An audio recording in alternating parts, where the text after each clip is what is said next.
Good afternoon, everybody. First, let me say that I'm not intimidated by being in front of a bunch of engineers, and I'm an engineer myself, as you heard Mr. Weller say. I do. So I welcome this opportunity. Haven't been able to use my engineering degree for quite some time now that I'm a policy guy, developing policy for the department and working policy regulatory stuff. So my engineering degree doesn't get used a lot. But let me first thank Bob Weller for the invitation to come speak today. But let me first thank the broadcasters, because back when we were working the AWS-3 deal, we never got a chance to say publicly to thank the broadcasters for welcoming us with open arms. They have been a group of reason as we try to figure out how we share the 2 gigahertz band.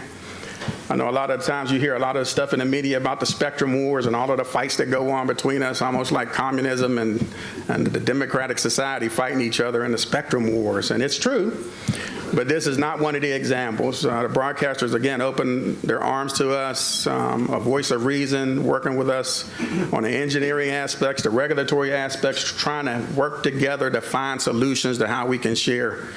And I want to applaud you for that, because you set the example for all of us, because this airwaves needs to be shared by us all.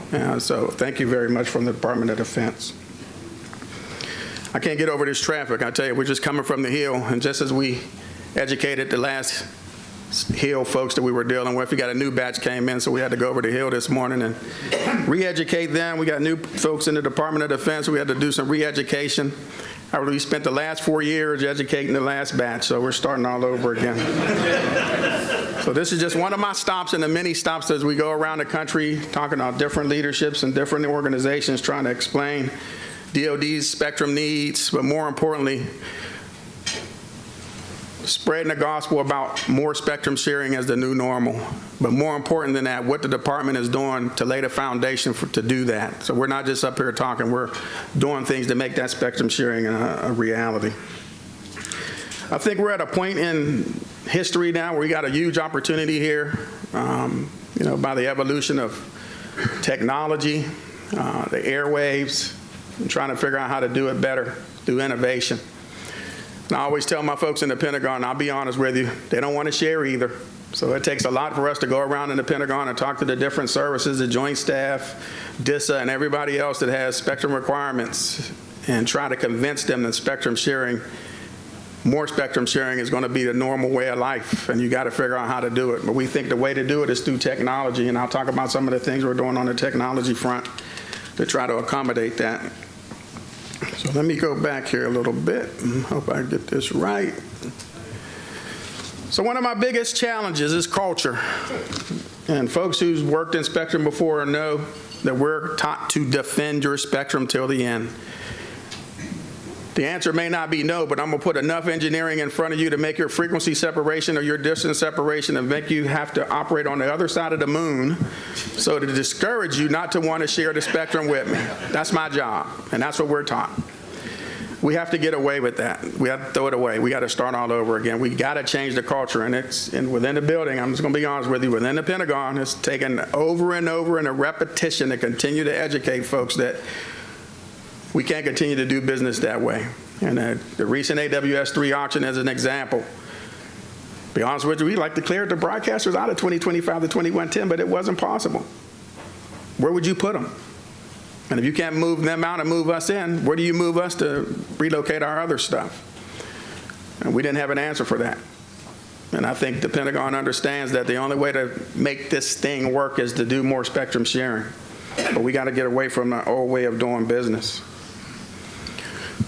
One of the things that we pay attention to, and this is just some of the things in the current spectrum space that I think you guys do a good job paying attention to.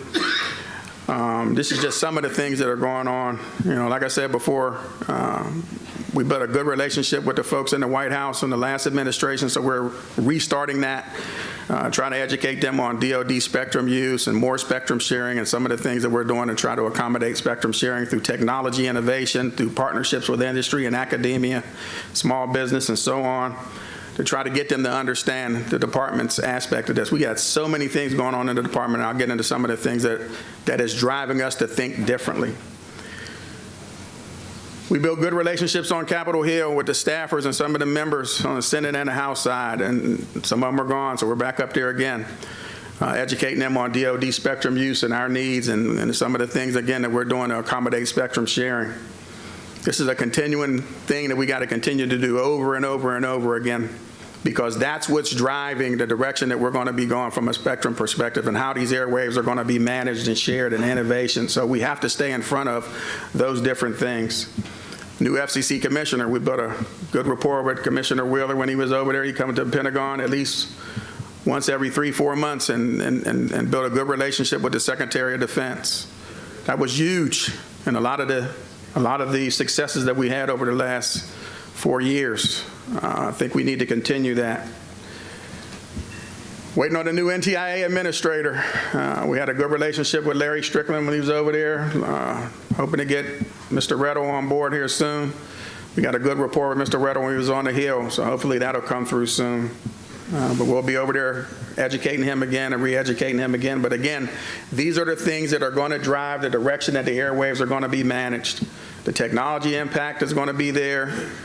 The policy, the regulatory aspects are going to be there. But we have to stay in front of this stuff and continue to stay in front of this leadership to show them the direction that we think it needs to be going. New DoD leadership in the House. We just got a new Deputy Secretary. Mr. Shanahan's on board now. Knows nothing about spectrum. So the last Deputy Secretary, Mr. Work, came from Navy, CIO. He was spectrum smart, so it was easy to walk in his door. He already got it. 5 minutes, he got it. He's off going to do what you need him to do. New guy, no idea. So we're going to have to re-educate him. All these other things I won't talk about because I think your guys, Chris Emley, and some of the guys that support you guys, Bruce França, crew are in front of this stuff. But these other things are going to impact you as well. Just a message here, you need to stay in front of this stuff and pay attention to it. But one of the things that I need to talk about here today is the department has done something different than what we've done in the past. We've taken this broadband thing on our back as part of our problem. This isn't just an industry problem. This is a U.S. problem. And how do we help solve this problem? And the only way we can figure out how to solve this problem is roll up our sleeves and sit in the same room with the broadcasters and let our operators and our engineers sit in the room with the broadcasters on one hand on the 2025 band, with the industry guys on the broadband front in the other hand, and work through the engineering aspects of how to accommodate spectrum sharing in these bands. That's the only way to do it. I'm an engineer guy, but I don't want to do that. The operators working with the operators, the engineers working with the engineers. That's how we're successful in 3.5 gigahertz. In the wind forum and some of these other forums, with our engineering guys from the Navy, where the Navy ships are the predominant users of the spectrum. Those engineers, those Navy ship operators sitting in the room with the industry guys who need to share that spectrum, figuring out how you can accommodate that way forward. And it's been successful. We try to do that in 5 gigahertz as well, but wasn't successful there. But some of the things that we just couldn't figure out how to solve that problem. But that face-to-face, building that confidence, breaking that paradigm of it's you against us has got to go away. We have to work together to try to figure out how we can do this stuff together. And the examples that I just gave is just some of the examples where we're putting our example up front and how we do this stuff. But we've taken this on our back trying to figure out how to solve these problems, not just for the department, but for the United States.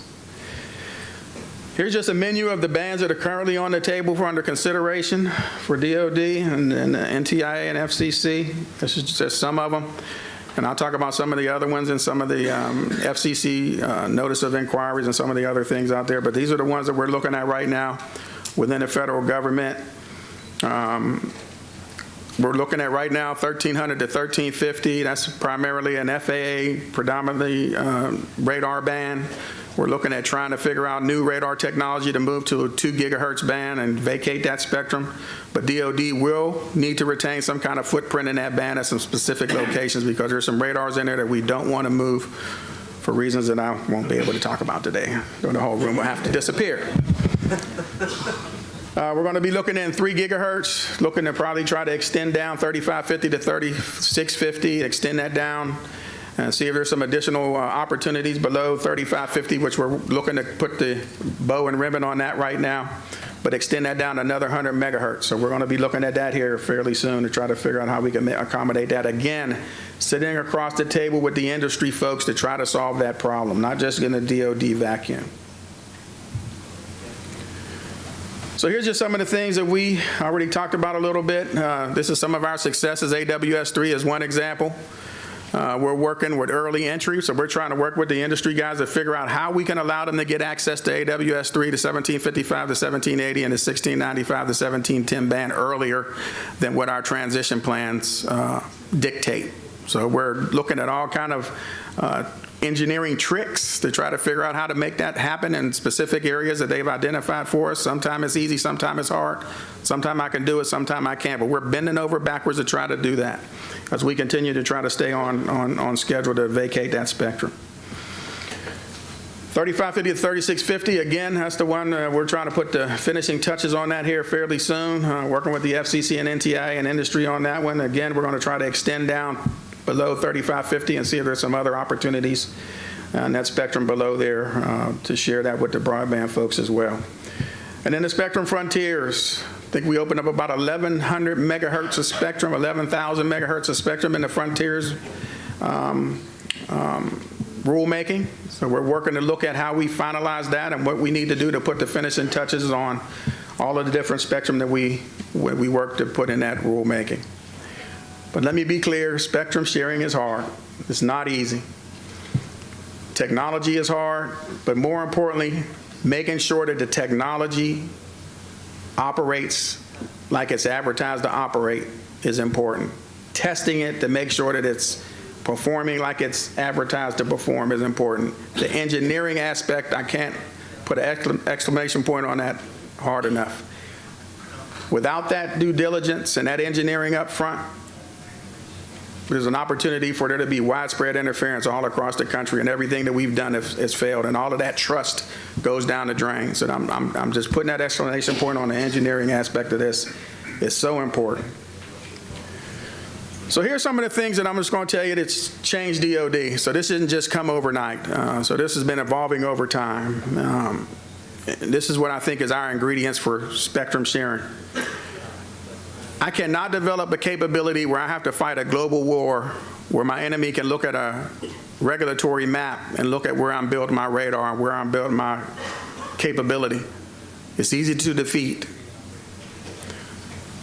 Our enemies are out there developing jammers all over the spectrum and developing capabilities to deny us access to the spectrum, so I have to have that flexibility and that capability to be able to operate across a wide bandwidth of spectrum, to have that agility to be able to move around in the spectrum, to be able to defeat our enemies no matter where I'm at.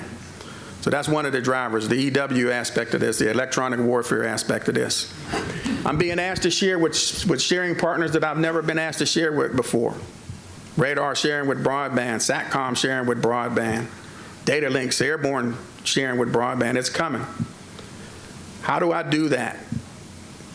We're no longer just at 3 or 4 or 5 military installations. Our National Guards are using all of the equipment that we're developing. The DHS folks are using our UAVs to do homeland defense, using our radars to do homeland defense. So that military reservation aspect is starting to erode where we're just only around certain locations.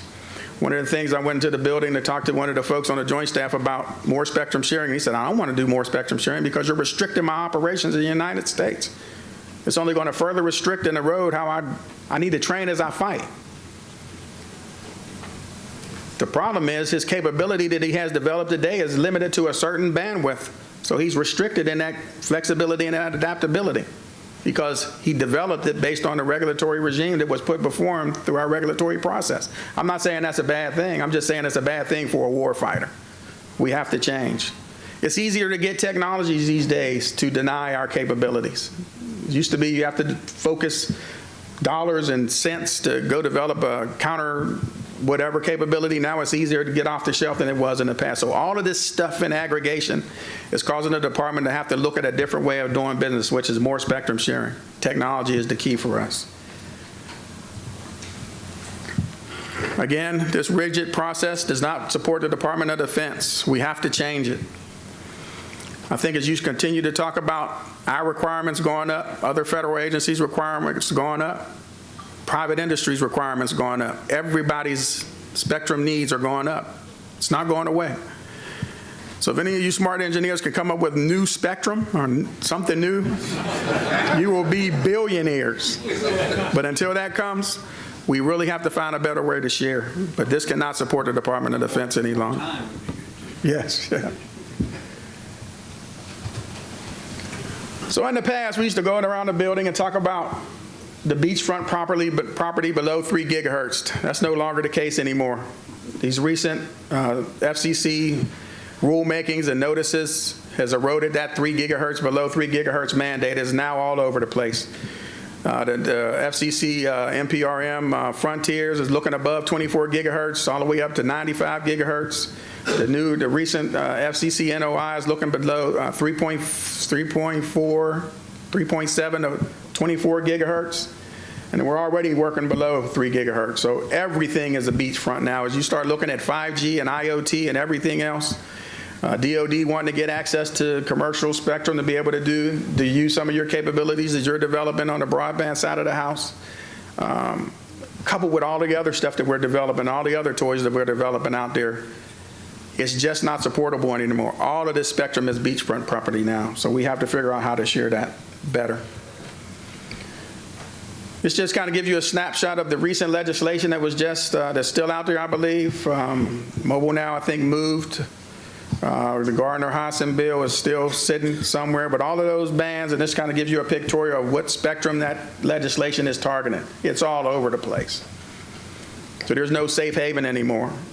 So one of the things that I tell the Pentagon, and I think we're doing a pretty good job, that I'll probably tell you the same message. You need to be proactive and look down the road and not just be looking at what's in front of you. Where are we going with spectrum?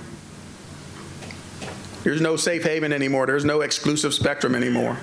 So what are you doing about it? What technology initiatives are you implementing to start looking at the future and how these things are changing? And I'll talk about some of the things the department did to help try to get ahead of that. So here's my vision. So this isn't stamped off by the secretary yet. But I've already briefed it to my leadership, up to the CIO, and I said, we got to do something different. And this colorful chart just has to go away, because we just can't be predictable like that. So I like to see something with a lot less colors in it. And let technology determine what spectrum access you need to get access to be able to do your mission. And we can get into all of the technical engineering aspects of that, but that's the direction I think we need to go. So just let me talk a little bit about some of the things the department has put in place to help facilitate spectrum sharing. So this isn't just me talking and I walk away with a bunch of pretty PowerPoint slides with a bunch of color on it. These are things that we've actually implemented. So it's about the dollars. Without dollars, I can't do anything. So we've been taking advantage of these spectrum auction opportunities. And I'll tell you right now, spectrum auctions are not bad.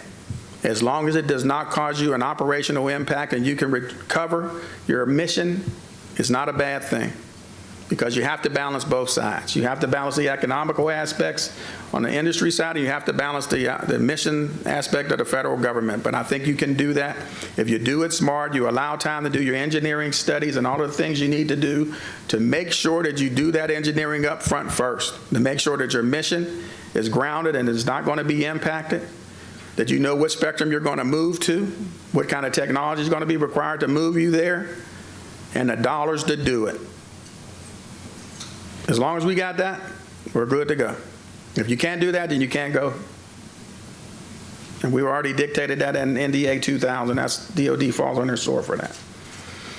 To the bottom left there, to your left, the DoD electromagnetic spectrum strategy we put out in 2013, and we're updating that in 2017. It'll be released hopefully in 2018.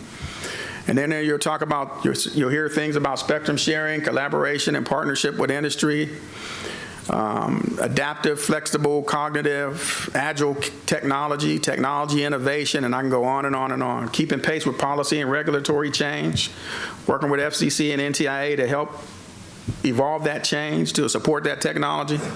I tell our guys within DoD all the time, you develop these good technology solutions, but without a regulatory rule to support it, it's no good. So when you come with the technology, you need to come with a regulatory change to support it. So we're working that in concert with our R&D folks. But it was important for us to put out that spectrum strategy to give our national regulators, as well as the world, an indication of where the department felt like it needed to go from a spectrum perspective. Without that strategy, we're just talking. So if you want a copy of it, let me know. I'll send you an email. I meant to bring some propaganda with me and hand it out, but I didn't have enough and I want to carry it over here. We also put out a roadmap and action plan, and that roadmap and action plan talks about how we evolve and starting to change to get to that adaptability and that cognitive and that adaptability in the department. We can't do it overnight. It costs too much, so we try to do some selective things. We've taken advantage of Spectrum Relocation Fund money to fund projects to feed into the AWS-3 systems that are vacating the band, so when they move to 2 gigahertz spectrum and some of the other spectrum, that new technology can be fused in to give us a better capability than what we had is moving out. And we're working with the AT&L acquisition folks, research and engineering shop within DoD to influence other technologies in the building to start evolving us to that roadmap and action plan. I know this is going to sound funny from a guy in the Beltway, but one of the things that we're going to do this year is we're publishing a report card on our roadmap and action plan so they can grade us on how we have done of achieving our roadmap and action plan objectives. So I'm willing to take a black eye that roadmap and action plan and that strategy was not just a piece of dust sitting on somebody's shelf, but it was something that we were actually executing. So we'll have that report card coming out soon. We also stood up the National Advanced Spectrum Consortium Communication Test Network in partnership with NTIA and ITS Boulder out in Colorado to set up a single organization to do the testing, independent assessor, to do the testing of any kind of capability or any kind of spectrum conflicting kind of things. Have an organization set up there that can do that kind of work, and you would kind of take away all of the politics and you know, let an independent organization do that engineering up front and turn it over to them and say, let me know what you think, whether it's a light squared in GPS, whatever. So we stood up that organization there, and that was signed off by the Secretary of Defense. On the R&D front, we partnered with our acquisition folks within the research and engineering and the Pentagon to start really affecting the R&D aspect of this, partnering with all of the service labs across the department to start trying to make that technology change, because technology to us is the key to how we're going to do spectrum sharing in the future. And again, the policy and regulatory changes to support that technology. Partnerships with industry is important. Without partnerships with industry, academia, small business, our regular defense contractors who develop these big capabilities. We stood up our National Spectrum Consortium. I think there's over 200 members now or close to it. But we work in innovative spectrum sharing technology solutions in that forum. So that's where we go to try to figure out, you know, to partner with industry to do that engineering, that technology aspect of what we need to do for the future. So this is some of the things that we put in place to help accommodate that. So it's the strategy, the engineering testing, the R&D piece, the partnership with industry, the policy and regulatory change, and leveraging the Spectrum Relocation Funds as one of the financial resources to help fuel some of those initiatives. So here's how I think you can help, and I think you guys are already well on your way. Again, with open arms, collaboration and partnership with the DoD to help us figure out how we can share the 2025 to 2110 band has been monumental. But it's more than just about that band. We have to do this across the spectrum. We have to do this across all of these different communities. Within DoD, I kind of describe it as I have different tribes of people that I have to deal with. So I have a data link community, I have a radar community, I have a SATCOM community, I have a tactical radio community, I have a ship community. So I have all of these, they're all the same. So there's not one stamp that applies across each one. You have to go to each different one and talk about a different aspect and have a different strategy when you engage those different communities, because they're all different. They got a different mission, they got a different culture, and you have to try to figure out how to, I don't want to say infiltrate that culture, but you got to figure out how to help that culture change and start thinking about how do you envision as you start building your capability in the future, whether it's a radar, whether it's a data link or whatever it is, in a spectrum environment is going to be contested by your enemy and congested by all of the things that are being put into that environment by industry and everybody else. What do you need to do from a technology perspective to be able to operate in that kind of environment, no matter where you operate in the world and in the country? Whether you're doing testing at a military range to test your capabilities, to make sure that that capability is ready to go to the field, whether you're training, whether you're doing R&D, whether you're training for a mission. Start thinking about that future when you're developing that capability versus what's right in front of your face. Technology innovation is key for us. Our partnership with AT&L R&E has been pivotal. We used to fight with these guys all the time because they looked at us as a hindrance. We are now partners with these guys in lockstep, working with that community on the technology side to start looking at innovative technology solutions for how we consider spectrum sharing as part of that trade space, cost, weight, size, power, spectrum sharing in an environment where you got a congested and contested environment. Regulatory and policy reform, how do you evolve that? You're just not going to walk into the FCC and NTIA tomorrow with a regulatory change and think they're just going to roll over. Because their first question to me is, how come you can't do that in another band?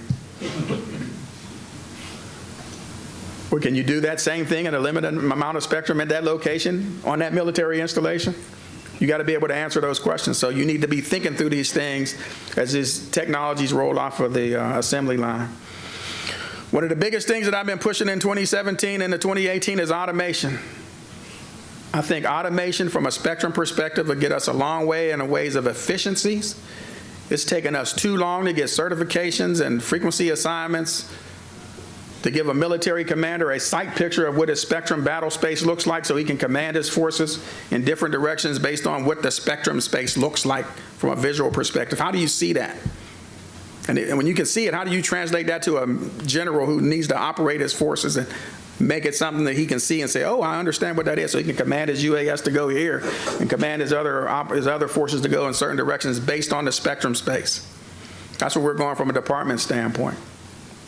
But tools from a U.S. perspective can get us a lot of things. We're spending a lot of money and a lot of time on engineering studies, and engineering studies are good. But you can do a lot of that with common tools and automation and get a lot of this stuff done a lot faster than what we're doing today. The data behind the tools. We got crappy data, even within the Department of Defense. We got crappy spectrum data. We need to do better. We need to have data standards put into our national regulations so that everybody authenticates their data when they put it into the system. It's authenticated by your, oh, my CAT card's over there, by your CAT card. It says when you put that data in there, you are authenticating that engineering data is in fact true and real. So that when whatever those tools that you're developing can pull on that data, and you know that that data is in fact what it's supposed to be. But that automation will get you, you're talking about efficiencies, FCC. I mean, this can get us a lot of efficiencies as it relates to sharing the airwaves better. It takes us too long to get access. Even a temporary assignment, sometimes it takes a long time. It takes too long. But we need to get to something that's real time, near real time, from an engineering perspective. Enforcement, as we start rolling out this new innovative technology and all of these new fancy sharing regimes, when interference pops up, how do you get that resolved quick? Because the fastest way to eroding trust is interference. If you're not going to be able to resolve that interference quickly, that trust is going to erode fast. We have to do that from an automated perspective. You can't be on the phone calling folks trying to shut stuff down. Automation is key. And again, partnerships for us is important. My get off the stage left is we need engineers more than ever now. I think this is a booming field. Spectrum is a booming field. This is the best job I've ever had in the Department of Defense because it gives me everything from engineering, law, international and global, technology innovation. I mean, I can go on and on and on. Operations. I touch everything in the Department of Defense. We got a huge opportunity here to shape the airwaves in a manner that I don't think we've ever had that opportunity before. The FCC Frontiers rulemaking is an opportunity for us to kind of be a Picasso. How do you want to see the rules shaped different than they are today? I think the opportunity is here now. If we missed an opportunity, shame on us. That's all I got. Thank you.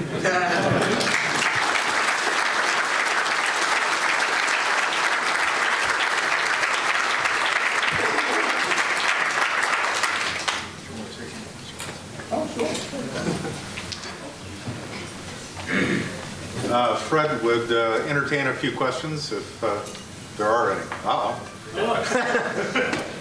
Yeah, Fred, this is all great for domestic peacetime, but what happens when the DoD has to operate globally? What, do you have similar spectrum issues in 100 countries around the world in the high seas, or? We have similar problems around the world as we're having here, and in fact, those countries are having problems themselves. And, so I lead the DoD World Radio Conference delegation and coordinate all of that for the Department of Defense. So I'm blessed to have the opportunity to be able to engage with some of the administrations directly.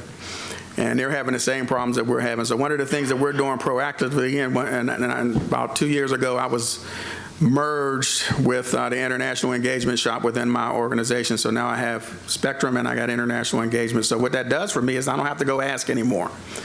So one of my jobs is engaging with our international partners and allies on things that's within the CIO's portfolio, and Spectrum just happens to be one of those. So we have that direct engagement as a first step with some of our partners to start trying to get them to do the same things that we're doing here, with the understanding that their problems are just like our problems, and if they implement the things that we're implementing in the United States, when we deploy in those different regions of the world, that's going to help us, help them, and help us.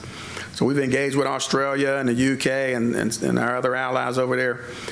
If you do a Google on their some of the stuff they're doing, they've already developed spectrum strategies that look similar to ours, and we're engaging in other opportunities with Singapore and some of our other allies in the Asia region of the world. So we're strategically picking where we need to do what we need to do. It's going to take time, but we're doing. That's how we're attacking it. Anybody else? Okay, thank you very much.